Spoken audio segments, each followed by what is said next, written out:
Hi hello నమస్తే welcome back to journey with stranger. మనం ఈరోజు కిల్లా గణపూర్ కోట దగ్గర ఉన్నాము.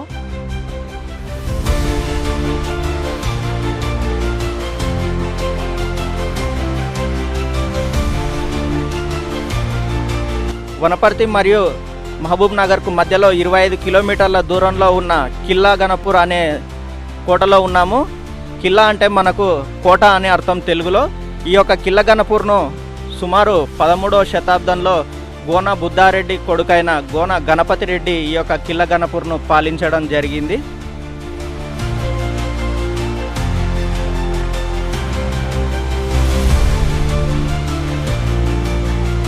పదమూడవ శతాబ్దంలో కాకతీయులు సామంతులు పాలించిన కాలంలో ఈ యొక్క గణపూర్ను గోన బుద్ధారెడ్డి కొడుకైన గోన గణపతి రెడ్డి ఈ యొక్క గణపూర్ను పాలించడం జరిగింది.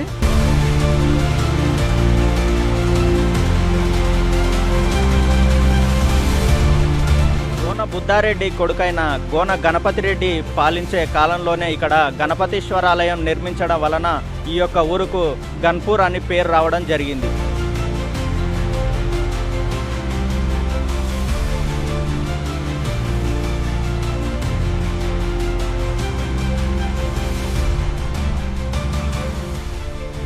మనం చూసినట్టయితే ఈ యొక్క గణపూర్ చుట్టూ 9 కొండలు ఉన్నాయి. వాటిలో మనిషి కొండయ్య గుట్ట, దేవుని గుట్ట, వీరన్న గుట్ట మొదలగు గుట్టలు ఇక్కడ ఉన్నాయి. ఈ గోన మరియు మాల్యాల వంశస్థులు ఈ కాకతీయ ప్రభువుల నిర్ణయాలకు కట్టుబడి ఉండేవారు.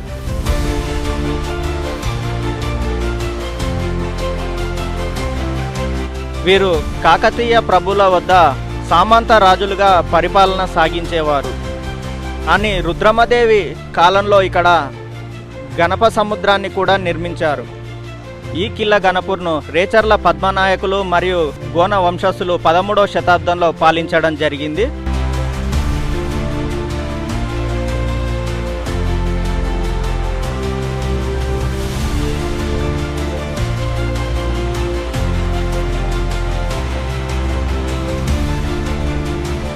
ఈ కోట ఎత్తైన కొండల మీద 4 చదరపు కిలోమీటర్ల విస్తీర్ణం కలిగి ఉన్నది. ఈ యొక్క కోటలో ఆంజనేయ స్వామి ఆలయం మరియు చౌడేశ్వరి దేవి ఆలయాలు కలిగి ఉన్నాయి. విపత్కర పరిస్థితులు ఎదురైనప్పుడు కోటపై శత్రువులు దాడి చేస్తుంటే ఎదుర్కోలేని పరిస్థితుల్లో కోటలో 2 రహస్య మార్గాలు ఏర్పాటు చేయడం జరిగింది. ఒక రహస్య మార్గము కోట నుండి గణపూర్లోని చేదురుబావి దగ్గరికి పోయే విధంగా ఏర్పాటు చేయడం జరిగింది. అదేవిధంగా ఇంకొక మార్గము కోట నుండి పాన్గల్ కోట వరకు పోయే విధంగా 2 రహస్య మార్గాలు ఏర్పాటు చేయడం జరిగిందనేది మనకు చరిత్ర చెబుతుంది. 13వ శతాబ్దంలో రేచర్ల పద్మనాయకులు గోన వంశస్థులు ఈ యొక్క గణపూర్ను ఇదే గదుల్లో ఉండి పరిపాలించడం జరిగింది.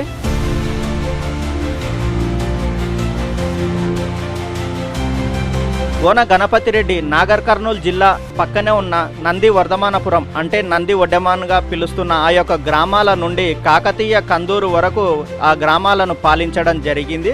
ఆయన ఈ గ్రామాలకు మధ్యలో ఉండి పరిపాలించాలి అనే ఉద్దేశంతో ఈ గణపూర్ను రాజధానిగా చేసుకొని పాలించడం జరిగింది. ఆయన పరిపాలనలో ప్రజలంతా సుభిక్షంగా మరియు సుఖ సంతోషాలతో విలసిల్లినారు అనేది చరిత్ర చెబుతుంది. క్రీస్తు పూర్వం 13వ శతాబ్దం అంటే నేటికి సుమారు 800 సంవత్సరాలు గడిచినా కూడా ఆ యొక్క గోన గణపతి రెడ్డి నిర్మించిన ఆ యొక్క కోట ఇప్పటికీ చెక్కు చెదరకుండా ఉంది. నేటి తరంలో మనం సిమెంటు మరియు ఇసుక ఎన్నో పెట్టి కడుతున్నా కూడా నాణ్యత లేకుండా ఉంటున్నా వాళ్ళు 800 సంవత్సరాల పైనే పడి నిర్మించినా కూడా ఇప్పటికీ ఈ యొక్క మట్టితో నిర్మించిన ఈ యొక్క కోట గోడలు నేటికి చెక్కు చెదరకుండా మనకు దర్శనమిస్తున్నాయి.